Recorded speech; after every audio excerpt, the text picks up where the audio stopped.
Okay. Hi, everyone. We're going to record this session and just to inform everybody. Also, welcome to the ISSIP Service Design Speaker Series. My name is Payal. I'm the managing partner and a designer of a company in New York called The Thinking Hats. We work at the intersection of brand, customer, and employee experiences. And we use service design and design thinking methodologies to help our clients. I'm chairing this speaker series for ISSIP, and I'd love to welcome our guests for today, Dominik, Martina, and Anna. Today we're going to talk about service design research methods that are used. I'd love for everyone to stay on mute, and then once the speakers finish their talk, we'll have 10 to 15 minutes to engage in question and answers. And while they are talking, if you have any questions, please feel free to kind of put your questions in the chat channel and we'll get to them. I'll ask them for you, and if you want to come on, just raise your hand or give me a shout out on the chat, and then we can go from there. So over to you guys, and thank you so much for being here today with us. Thank you. I promise that I'm going to share my screen for the presentation.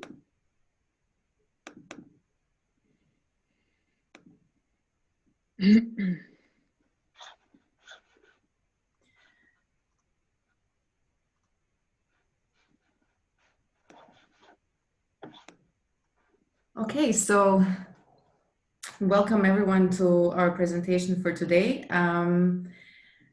which we entitled Are Design Methods Rigorous Enough for Academic Research? And I'm just going to jump into the next slide where we introduce the speakers. So I am, Martina, and I'm a postdoctoral researcher at Aalto School of Arts, Design and Architecture in Finland, and also at the Service Research Center at Karlstad University in Sweden. I just completed my PhD in 2019, and Dominik actually was my supervisor in Maastricht. And my research focuses on service design, complex service systems, value networks, and in particular how different service contexts get disrupted by technologies. And I did a lot of research around social robots in elderly care. Anna? Yeah, thanks. My name is Anna. I'm a PhD candidate at the Department of Computer and Information Science in Linköping University in Sweden.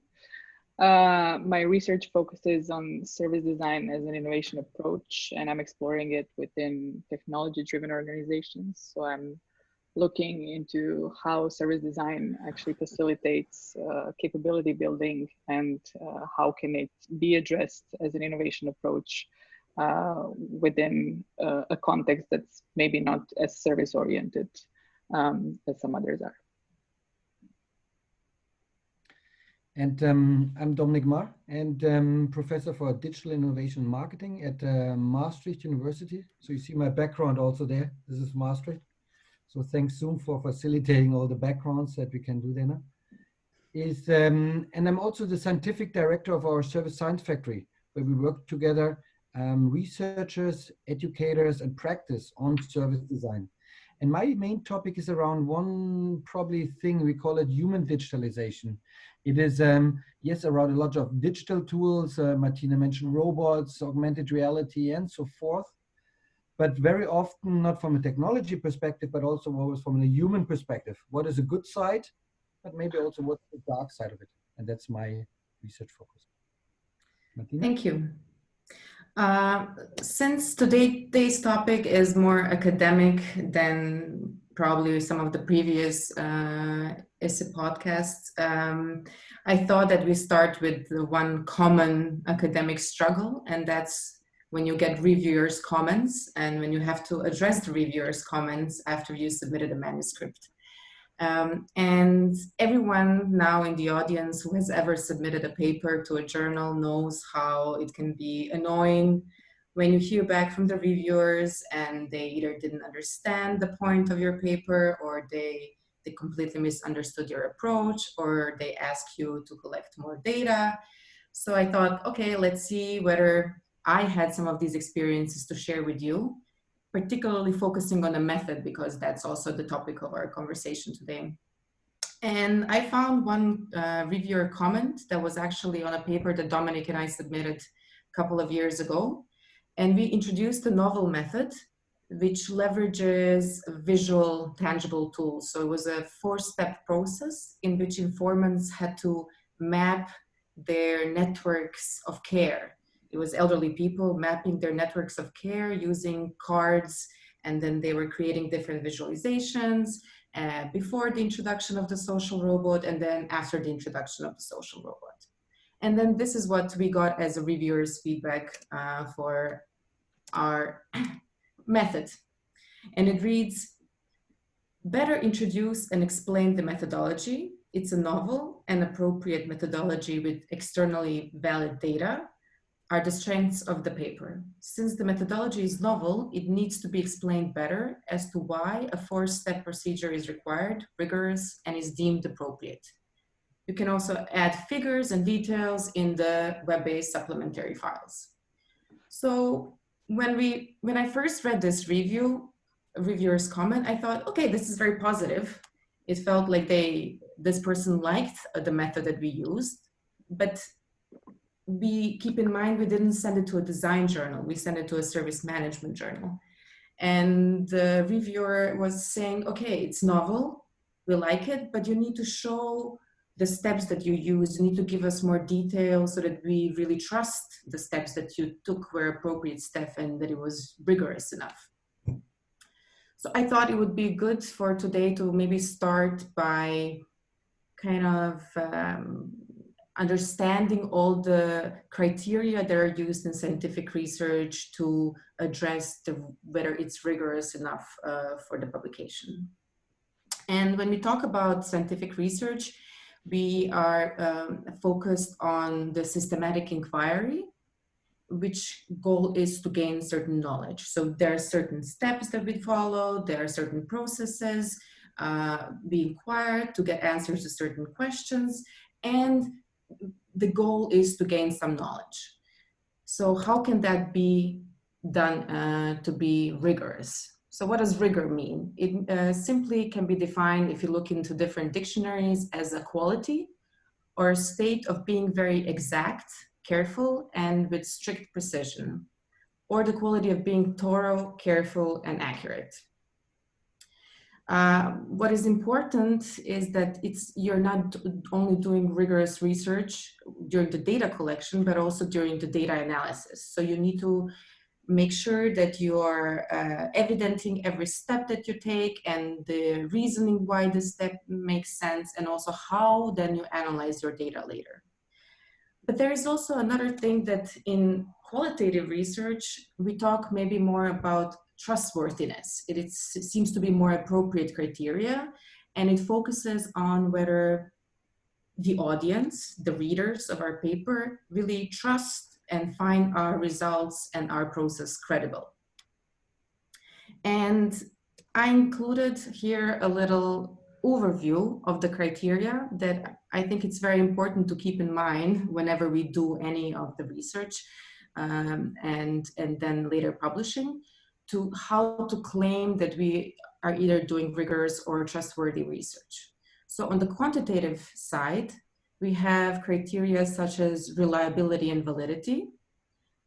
And I also included the definitions. So the reliability would be the extent to which the outcomes are consistent when the research is repeated under the same conditions. Meaning that if you would run the same experiment, or if you would collect the same data again, under the same conditions, you would get the same results.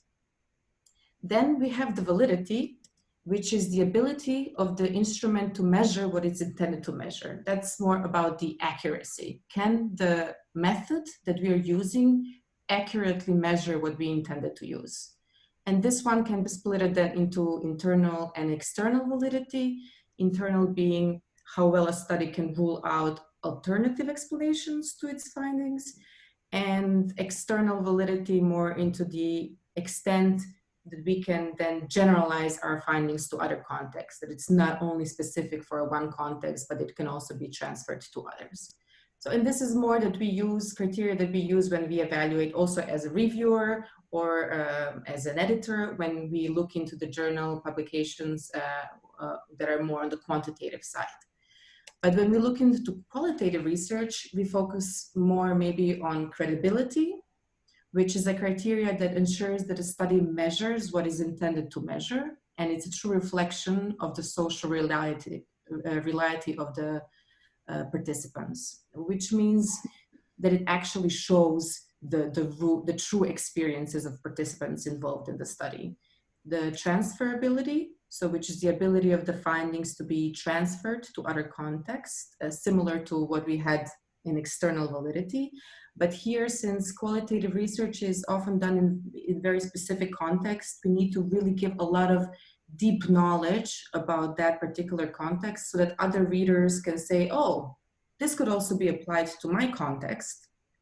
And then we have dependability, which ensures that the process is described in sufficient details. So that means that someone else can then come and replicate our work. And we need to also have a very strict steps that we followed and how we went through the whole process. And finally, confirmability, which is the goal to minimize investigators' bias.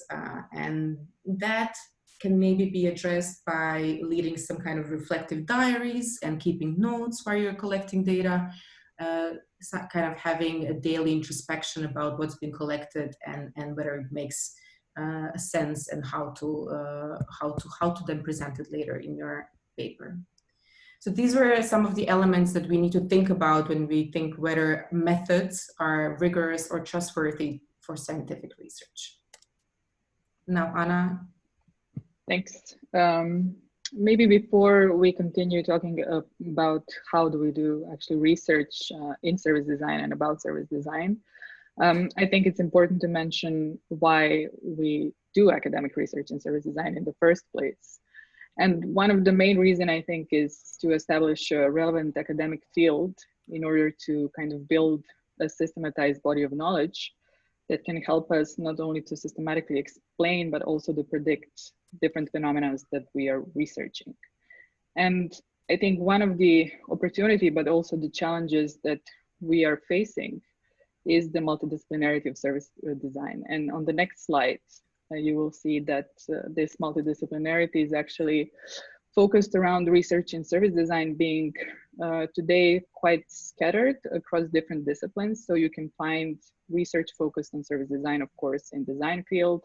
You can find it in management, especially innovation management journals and service research, that there's a big chunk of knowledge that investigates service design within service research, then marketing and innovation systems. So when you think about that from the academic perspective, it can be quite challenging on the one side because each research field functions as a separate community, which basically means that each community kind of speaks a different language, which means not only that there are different theories or empirical approaches that these communities use, but there is also a different way how they problematize, for example, research topics, what they consider to be a research question that is worthwhile exploring. So it's kind of also affects the way that we write our research and the way we present results.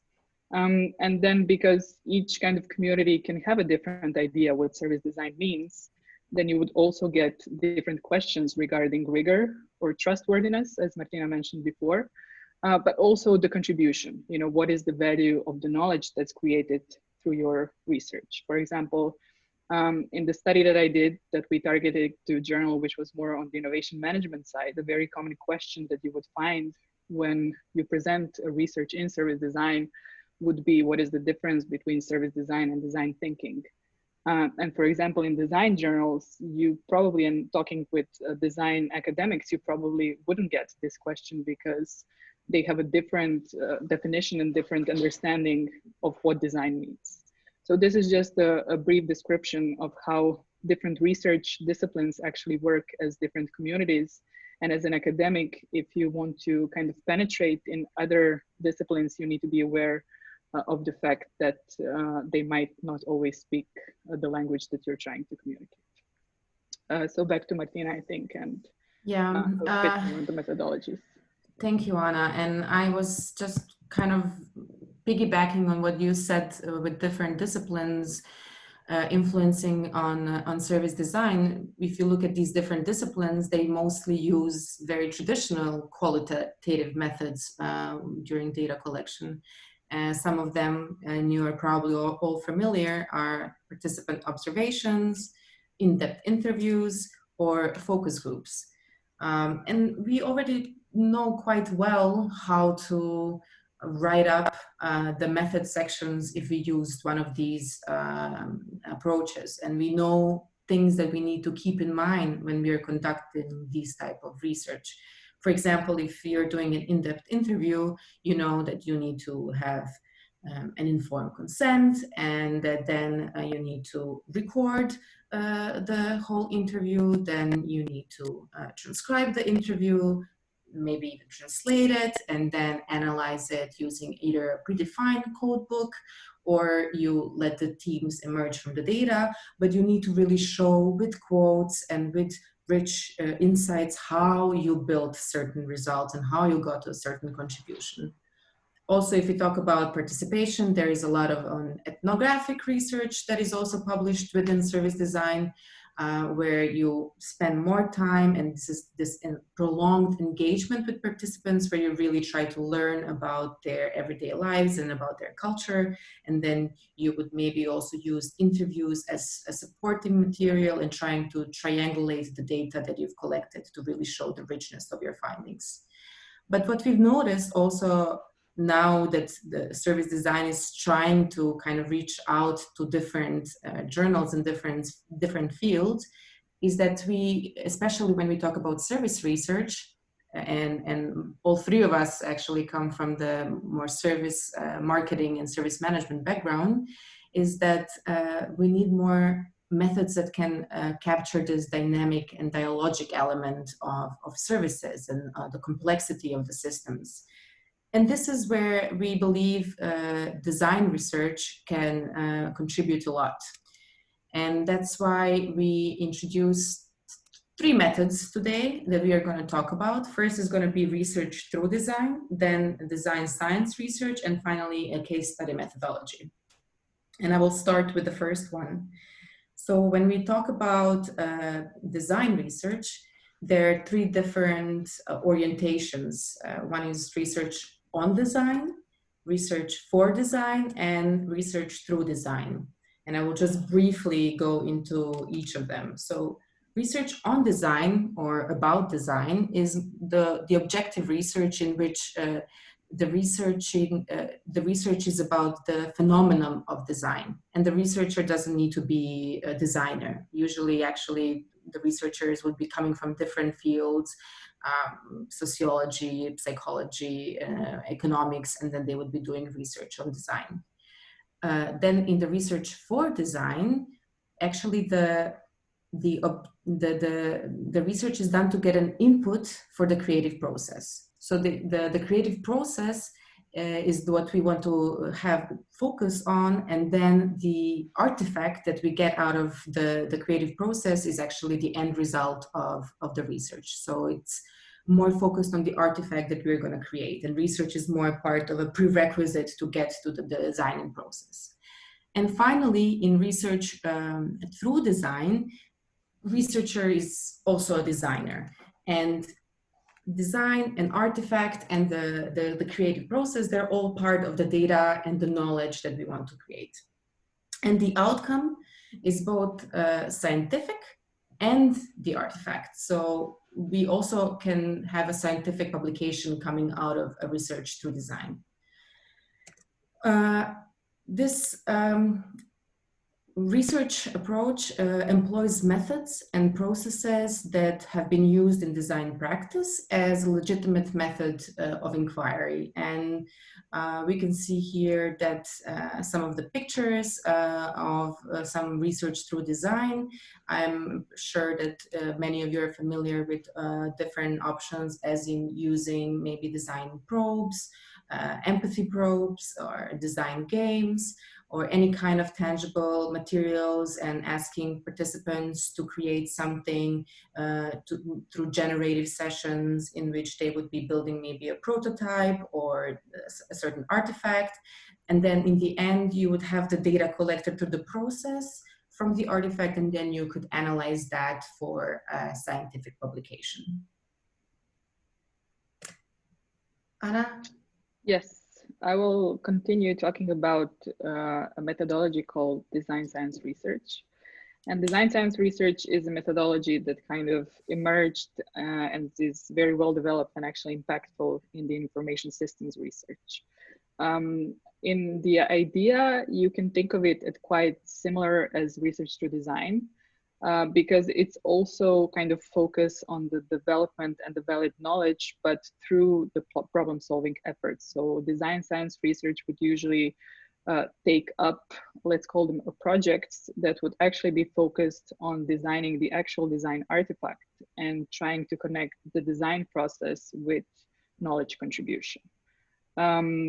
If we go to the next slide, then you will see that the type of knowledge that can come out of this kind of methodology can be both conceptual, it can be also descriptive, but also prescriptive. And it has a certain pragmatic outlook, which is probably more relatable to this engineering mindset, where artifacts are said to be evaluated with the respect to the utility they provide in solving problems. So this is somehow the methodology that tries to bridge the research approach with the managerial outcomes that the research should provide.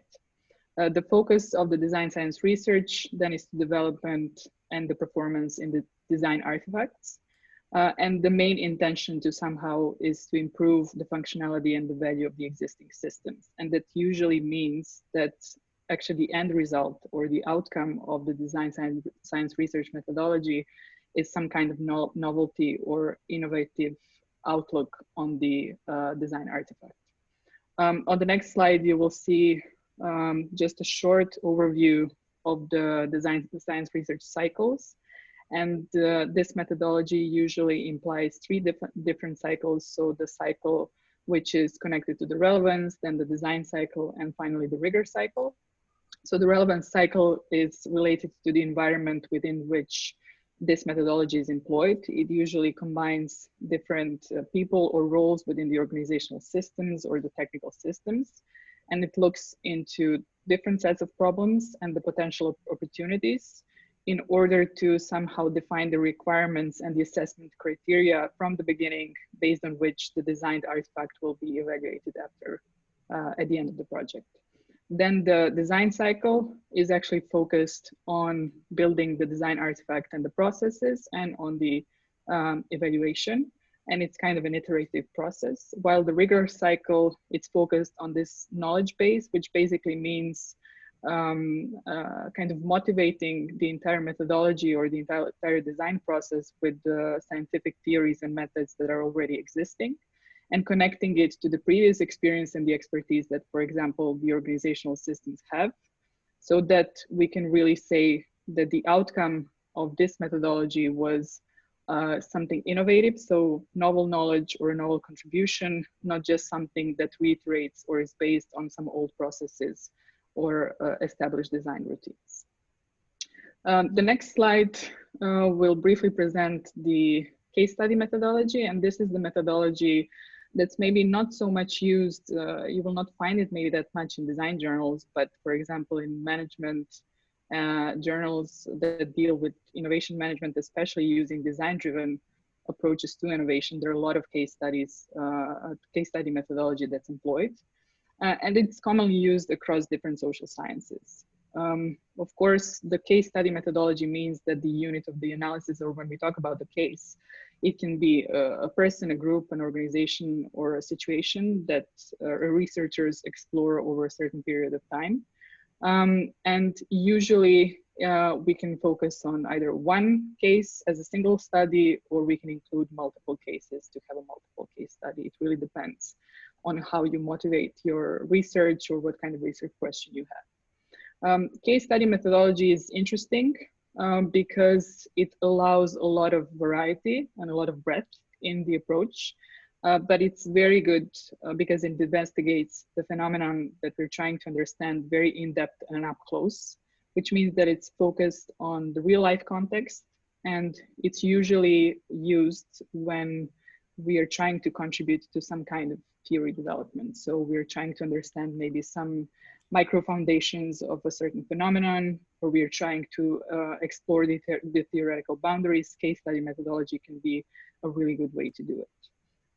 Case study methodology can also be used to explore or to employ different kinds of data. So you can have both the quantitative and the qualitative data within your case study. But something that mostly join the meeting. That mostly all of the academics emphasize is the importance to triangulate the data, which basically means that you should use different types of data to inform your case study. So usually you would maybe use some kind of qualitative data collection, such as in-depth interviews or focus groups, but then you would also make sure to, for example, if you investigate an organization or a project, to have certain maybe ethnographic technique that you're employing, or have certain documentation, project documentation, based on which you can do the data triangulation in order to increase the validity of your results. On the next slide, you will see, sorry, yeah, that's the right one. It's okay. You will see just one example of how this process can be employed.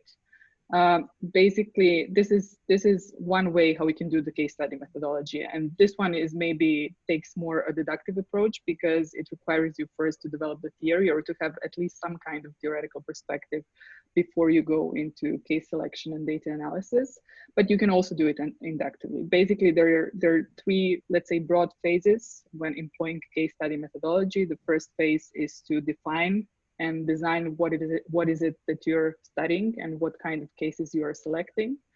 And of course, what kind of data collection protocol will you have.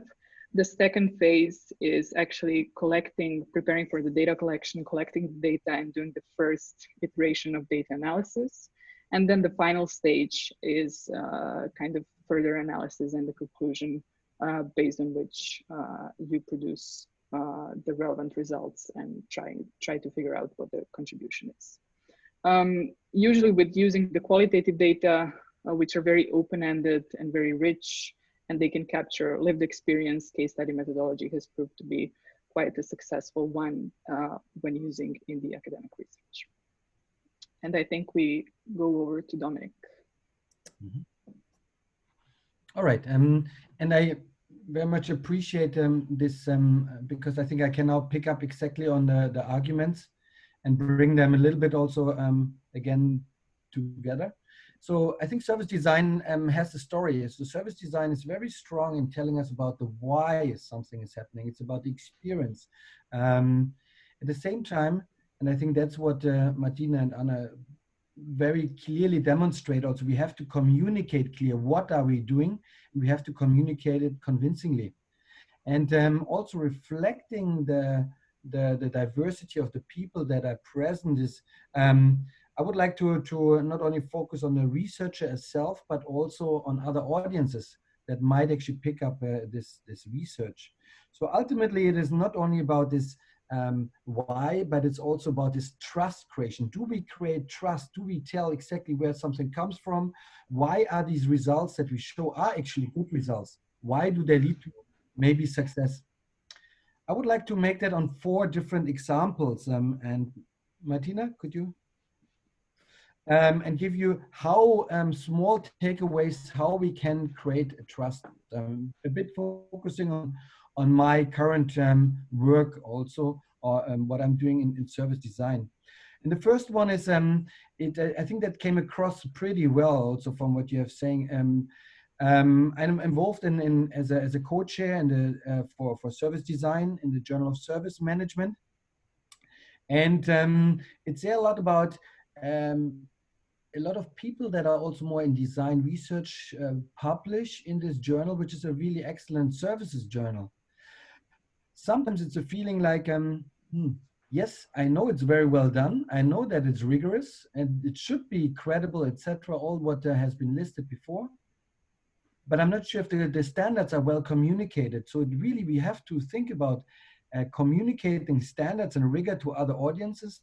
And we have to, as design-inspired researchers, also clearly pick up the other standards. And if we want to communicate with other languages or the other audiences, we have to speak their language. And then very often it is helpful to take some in your team of service design researchers, also maybe somebody from this particular community who knows the standards, who know ways how the language, what is the language of this particular research audience. For the second one, I'm quite involved in different teaching of service design in master's and bachelor programs. And I really think it is fascinating how service design is inspiring the students differently. They're very often used to analyzing data and with all kind of quantitative or experimental data, etc. If they're familiar with that, and then you send them on, let's say, more ethnographic, qualitative research, let them shadow somebody in a almost like a day in a life way, a research subject, and follow them through an entire day, and then ask them, how is the results that you as a student collected differently from, let's say, your traditional way of doing research? They will be very much more encouraged and very much understand more what's the richness of the data. Third is, I'm doing quite some work also on projects, especially with our service science factory. And there we often have to develop a process, we use a service design process, and you know all the elements from a double diamond with all kind of faces, etc. So of course, but sometimes it is unfamiliar to our clients. So the clients ask, is it actually a valid process? And there you can have two ways to deal with it. One is trust the process. Others have done that too. And we know that a lot of companies are using it in one or the other way. Or what we try to do is we spend a lot of time before actually the project spending on explaining why we do something in this. So we explain the process quite deliberately before and show the different options, leading maybe potentially to different results or depending on the goal. So rather than saying trust the process, here the message is explain the process very thoroughly. So in order to gain the trust from the clients. And last one, myself also as I think citizen of, I think service design, it is also a very, I think engaging methodology. And what is very helpful also if you talk to, let's say, I talk now non-service design people that are outside and that you want to explain why this is so important and why is it a different type of research. It very often helps to compare with behavior. And now a lot of people are in doing the same things. So everybody has the same behavior. Everybody's maybe listening to this webinar podcast. Yes, but if that seems the same behavior. At the same time, if you look at the underlying motivation, there might be very, very different reasons. Some might be more the researchers looking for inspiration. Some might be the practice person. Some might just have time to kill or to spare. So there are plenty of reasons. And I think if we show the people what they see as behavior and what is underlying reasons, I think that is very much applied design, and that shows also the value of it. So in a nutshell, it's really about creating this trust for service design and showing the value over the other methods. And that is independently of a researcher or a regular person, a practice person. You have to get in the reference frame of that person and explain the value of service design within that reference frame. And that is my takeaway from that. Martina?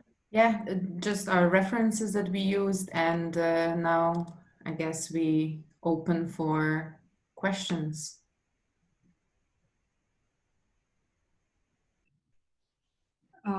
Yeah, hi. Thank you so much for this wonderful talk.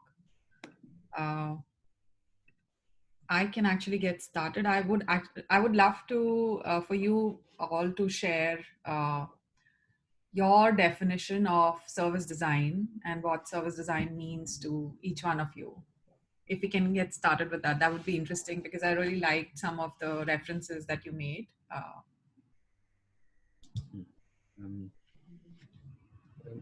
Dominik, do you want to start? Yeah, I think for me it is a number of attributes that make service design. Service design is more of a number of principles that should be and can be implemented, and it's extremely human-centric. I think it is very much future-oriented. It's iterative. So it's a number of attributes, and that is what I would rather see. I don't think there's like one process. It is there's one tool, there's one strategy, there's one audience, there's one. It's more about, do I follow those principles, a number of principles, and make the principle happen. And that sounds maybe a little bit vague on the one hand, but also that's the strength of it, because it's applicable in fields of various industries, but also NGOs, etc. So following a number of those principles on user centricity, empathic, future-oriented, iterative, etc. This would be for me the definition. Yeah, if I can piggyback on that, I would also start maybe from the definition of design. I think of as changing existing states into preferred ones, as we know, this very famous quote, and then employing a certain service perspective, which kind of underlies this collaborative effect and gathering people together, thinking about others, thinking about different stakeholders that we have in the system or in the process. And then particularities about how the procedures are done. Do we call it a double diamond or do we call it something else? I don't think it's really that important because it also depends on many other factors. Sure.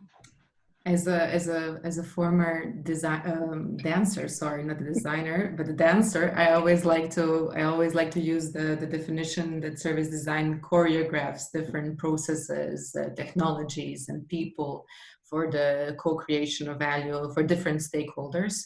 And I would also agree with also what Dominik and Anna mentioned. I always start when teaching. I always start with the principles of being human-centered, of being iterative, about being collaborative, testing in real life with real prototypes, being holistic. I don't know whether I mentioned it already, but yeah, this would be my perspective on service design. Sure, thank you.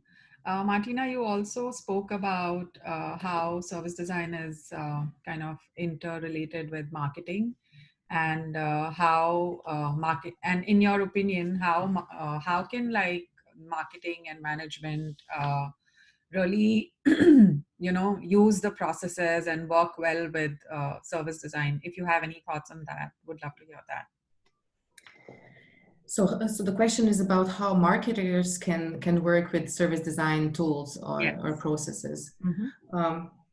Well, I also see service design, a lot of tools and processes that are used in service design coming from marketing and coming from services marketing, like a blueprint that is so commonly used in service design. Nowadays, I feel that what's happening is that a lot of marketeers are starting to use the service design tools just to use them, just because the management board is saying, oh, we need to have a customer journey, or we need, you need to have a blueprint. So I don't feel that they're really trying to dig deeper and understand really the values and how can we co-create with different stakeholders involved, but rather just as a ticking boxes and say, oh yes, we've done the customer journey, we've done the blueprint. But I also, coming from the marketing background, I believe that marketers can really also bring a different perspective of being more business oriented, in the sense of, you know, how can we then move that towards the practitioners? How can we then apply that in the real life, whatever findings we find from different projects? Sure. Thanks for sharing that. We have quite a few questions coming up from our participants. So I'll just pick a few from here, and or if you want to kind of talk about anything that resonates with you, you can take it from there as well. Yeah, I see a question that art research to design is controversial. And to some extent, I would agree, but I think it also depends to what kind of research tradition you are relying on, and how do you define design in this maybe a spectrum between you know, science and arts, for example. There's a good, I think, conference called Research to Design, where you can find additional sources and articles just to see the extent of what people are exploring. And sometimes this papers and this research is on the verge of being a very artistic exploration of a certain artifact or a tool or whatever. So something like this would definitely not be well accepted, or would not go through in maybe some journals that are more engineering or management or marketing oriented, that focus more on understanding, you know, behavioral change and being very rigorous in these things. But I think there are different ways on how we build knowledge and how we create knowledge and how we can you know, disseminate and kind of cross-fertilize between what we do. And at least from my perspective, it's important at least to stay alert on what's happening in other fields, because also in academic research, we are talking a lot about interdisciplinarity, which is very, very difficult to achieve. So you would hear a lot of papers and researchers talking that we need to be very interdisciplinary, but I don't know if this is actually taking place. So I would say maybe staying open and also being aware on what you can communicate and what you can argue for in certain communities is the best way to approach it. We have Molly, and she's asking if, so she's also based in the US, and she's saying, so perhaps a different context, but she's curious to hear how you all are thinking about informed consent processes with research participants, as well as any required human subjects, review board, IRB processes that you go through as you put together research plans. Yeah, we do. I'm sorry. We do have to go through the ethical committee of the university before we can start conducting any research. So in my case, for example, since I was collecting data with elderly people, we really had to get through the ethical committee approval before I could even go out to the field and collect the data. And then we had to have informed consent signed from the elderly people before we even started with the interviewing process. And we had to have that collected and then later report back to the ethical committee. Mm-hmm. So it's the same. Maybe, yeah. Indeed, and maybe to add, indeed, what I think helps is not to, in this case particularly, indeed to team up with the healthcare researchers who have a much more and much longer experience in that. So you could say, okay, let's take it from a social science perspective and try to explain somebody what is design research and that is not harming anybody. Or you could say, let's go immediately to team up with somebody that actually is indeed, where the standards extremely high, like a healthcare, and see whether they help you, because they do that much more often than we do. So then they are a bit more used to language also to that, and they don't have to explain that from the very beginning. as we have to explain now on IRB to say what is design research, what is the effect. No, let's talk to healthcare researchers and try whether they get it through their much more rigorous, typically IRB. And then actually that helped us a lot, or helps us a lot, rather than explaining it from the beginning, because they are not familiar with this type of research. Thank you. So we are slightly over, but I'll just take one more question. I would like, and Claudia's asking, I'd like to ask if systems thinking could be used in service design research field. Yes. Yes. Yes. Yes, definitely. But and I also see there is a, just maybe to piggyback, I think there was a question about the journals and the appropriate journals for submission. I mean, it's a very, I would say it's a difficult question, but you'll probably share the slides, right, that we had. So one of the visuals that we had were service research and service design, different disciplines, where you can find it. I would say if you go there and look at maybe 5 to 10 best journals, this is more or less where you can target, but then also just being aware, researching what kind of service design articles are out there and where they are published and how they go around talking about service design or different service design methods is the best way to kind of make sense of how the situation is currently dispersed among different disciplines. Sure. I would share, I mean, maybe I just, it's not a self-promotion, but I think it is a journal that is quite open for it.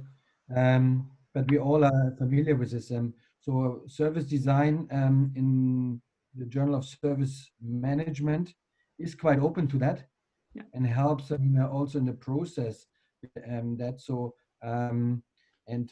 please, if you have something also and you want to share something, just send us together with Stefan Homlied.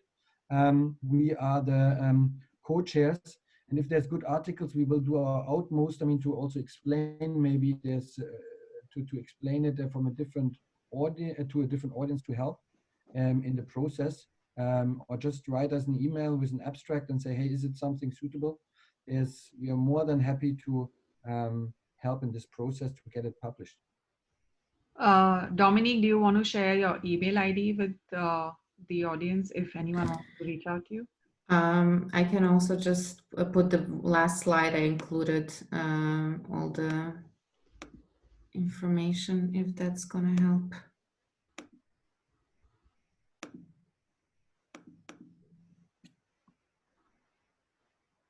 Yeah. Mm-hmm. Yeah. Indeed. Awesome. Perfect. Yeah. So please feel free to take a screenshot of this or take down the email IDs and reach out to the speakers if you have any questions. And thank you so much to all of you for being here and walking us through some really interesting methodologies and how you kind of conduct your research. From ISSIP and from me, I'd really like to thank you, and we will update our website soon. We are working on it and have your PDFs on it and also share the recordings. So people who have not been able to attend can see it at their own convenient time. Thank you so much for being here with us today. I wish you all that you stay safe and healthy. Thank you. Bye-bye. Likewise. Thanks. Likewise. Bye-bye. Bye-bye. Bye-bye. Bye. Thanks a lot. Mm-hmm.